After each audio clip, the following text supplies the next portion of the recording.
Here's where it gets really crazy. Actually, I think the way they plan to launch the new Spider-Man 3 is really strange. No company's really done this that I can think of.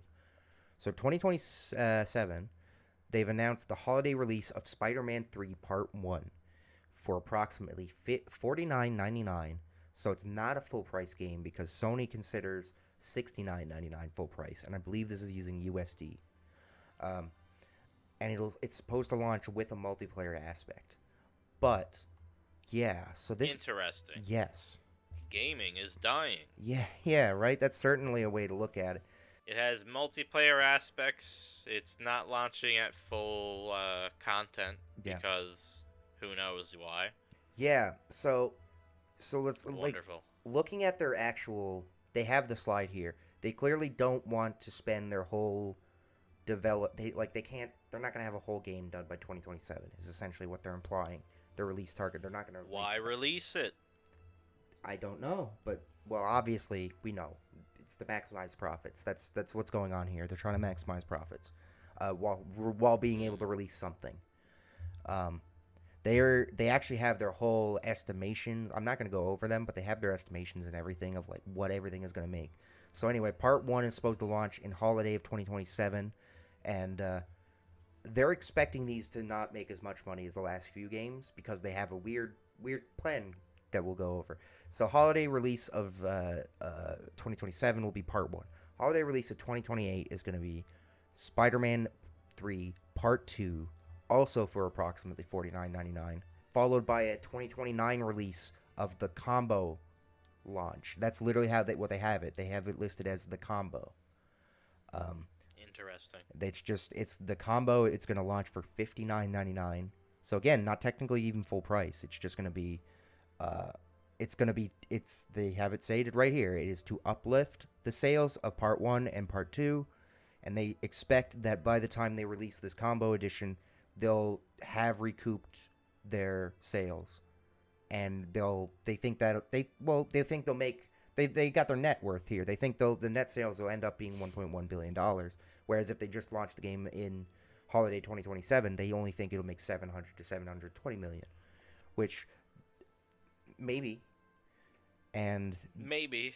but yeah, it's a weird way to do it. No other companies really just split their game up like this. It's The video game industry is in a weird spot because even Sony's trying a new marketing thing, as you can tell. You yeah, know, it's it's something's going on. People are trying to get more out of less. In a scenario where that's a successful marketing strategy, they'll do it again with another game. And what's stopping another company like Microsoft or Nintendo from doing something similar to absolutely that, right? no, And then absolutely. that's just a new industry standard, and that's that's where my mind goes with I a lot of this completely stuff. agree. It's not fun to think about. That's where we're going. Um, but that's definitely it's a unique way to do it. To it makes me think of how they did Spider Verse this year. But we know from like interviews that was done because they couldn't finish the movie because they had to crunch the fuck out of their animators. And what happens if no one buys the first half, but then they eventually buy that combo pack you're talking about, depending on whatever game it is? I don't understand. They actually specify It didn't in work out for their Call of Duty just recently, right? they specify in their targets that they expect that part two of Spider-Man is not going to sell very well at all. They're saying they think part one will make a lot of money, part two will make very little, but the combo pack will make. The people who didn't buy part 1 or if the combo pack releases on PC as well as PS5, you know, when that does come out, I want to that's point the that out. only way they will recoup their funds is because all the people that didn't buy it because they waited, or all the people that want it on PC that only bought the first part on PS5, right? That's what I'd assume.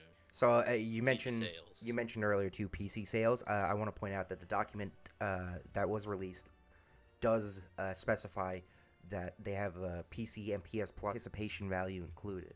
So they clearly Well, plan a PC port. Spider-Man 2 will most likely be on PC. That Going yes, into Spider-Man 3, Spider-Man 2 will probably already be on exactly. PC, This is is my implying that guess. Spider-Man 3 is being planned for PC as we speak. So it's like obviously Spider-Man 2 will be I coming don't soon. think I think they will stick with their semi exclusivity. in that they will just keep a game there for a couple of years Yeah. and then release it on Yeah, PC exactly. because again, that's more sales for them. I'd say by 2025 we'll have the Spider-Man 2 on PC. I would think yes. By the time Wolverine is coming out, Spider-Man 2, just before Wolverine comes out, I'd say within 6 to 8 months of Wolverine coming out, Spider-Man 2 will be released on PC. Absolutely. And then 6 to 8 months after Wolverine 1 is or X-Men 1 Wolverine Origins, whatever, Marvel game is released, Spider-Man 3 will be teased. Like a little teaser animation like they usually do. Yep, definitely. And then so on and so forth with all these new games. Mm-hmm.